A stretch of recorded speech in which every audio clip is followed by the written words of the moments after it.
is Webster Tarpley speaking from Washington, D.C.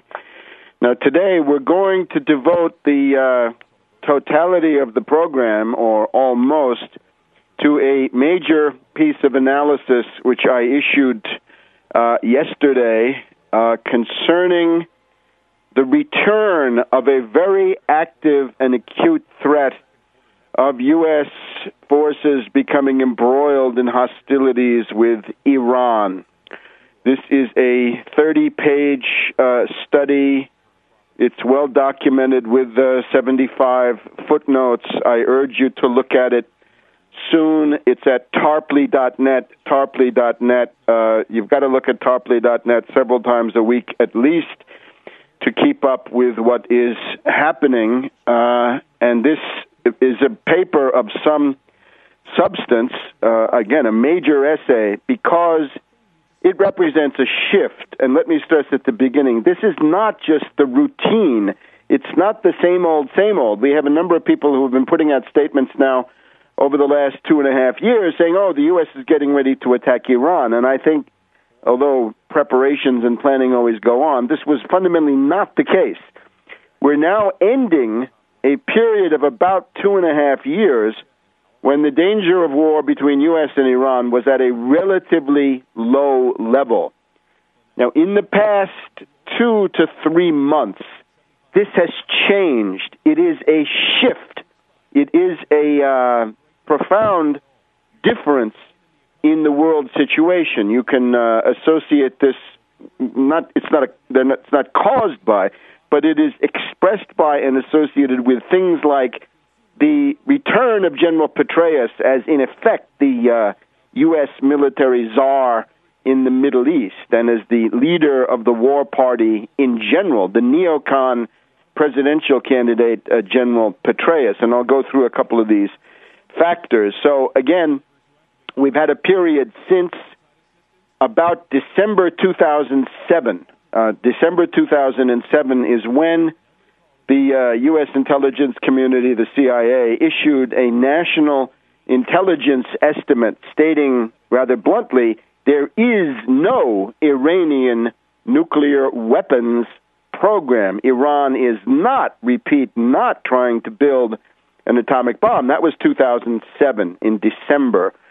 That brought to an end the attempts by the Cheney faction, and by that I mean a political intelligence military faction with deep roots in Wall Street, for which Cheney was the spokesman, the visible face, not necessarily the leader, but somehow the delegate of it, the envoy of it to U.S. public opinion, that showed that they had been defeated. The neocon war faction, so to speak, was defeated in December 2007. They were out, and they had been getting kicked out all year. The process of kicking them out began, you could see it with the Iraq Study Group. Remember the James Baker III, Lee Hamilton Iraq Study Group reporting in December of 2006. That was another milestone. But during 2007, we had a couple of close brushes with all-out war. Notoriously, the August to September period, when we had the case of the Rogue B-52,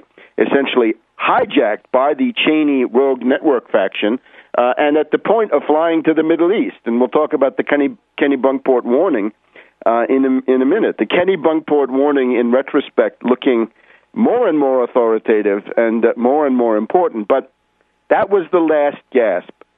That was September. Now, the Israelis attacked Syria. They bombed some kind of a facility in Syria. I still don't know what it was. They claim a nuclear plant of some kind. I don't know. But there was an Israeli bombing of Syria. There was probably an Israeli bombing of a violation of Turkish airspace. However, by the time we get to October, we have Ahmadinejad's visit to Columbia University. He was insulted, but he was not otherwise attacked. You had then the Putin visit to Tehran, the first since Stalin for the Tehran conference in 1943. And after that, the defeat of the neocon forces, the temporary defeat of the neocons, is virtually complete. Now, this has all changed. We're back to this nightmare. It is appalling, but facts are facts. Now, let's go through the paper, I urge you to read it because it is documented. It had to be in order to prove the case in the face of the inevitable skeptics, right? A lot of people want to see footnotes. Well, you have them. It's all documented. What are the factors that bring the danger of the Iran attack back? Well, one of them is that the green movement in Iran has completely fizzled. This was the attempt, much touted by Zbigniew Brzezinski and his group, the Joseph Nye International Crisis Group, Smart Power, Soft Power Group. These are the people who say, well, subversion is better. We don't need direct military action. Direct military action, the direct U.S. bombing and invasion of a country like Iran is a catastrophe. It's expensive. The body bags, the international blowback, the acrimony, the backlash in Europe and elsewhere in Japan, around the world. This is too much. So they said, look, give us a chance. They pointed to their successful color revolution in Ukraine, which is strategic territory equal to or greater than Iran easily.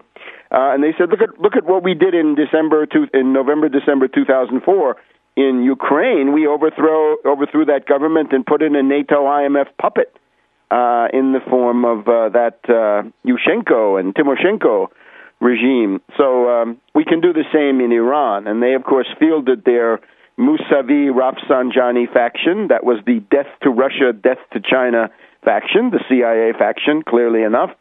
And that appeared in June of 2009. Unfortunately, by June 2010, the color revolution has not materialized, and this whole thing is now subsiding into impotence. So the analysts continue to write about the green movement as if it were still going on. I think it is largely a thing of the past. Therefore, the neocons are now resurgent, and they come forward saying, well, you boasted, you promised, you were going to deliver a puppet regime in Tehran that would then embroil itself in hostilities with China and Russia.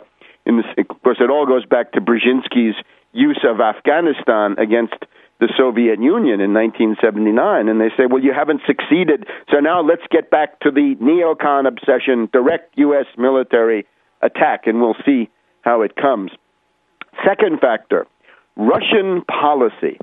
I mentioned Putin's visit to Tehran to meet with Ahmadinejad in October of 2007. If you go back to that phase, 2005, 2006, 2007, when the danger of a U.S. attack on Iran was quite high, you'll see that Russian media, RIA Novosti in particular, General Ivashov in Moscow, often took the lead in warning about various constellations that pointed to an imminent attack. Good example is Operation Bite. Remember that one? That was supposed to be Good Friday, April 6th, 2007, and various Russian sources pointed to that based on good intelligence that they had, and this facilitated a worldwide mobilization, a hue and cry, in which I contributed what I could, but others certainly did too.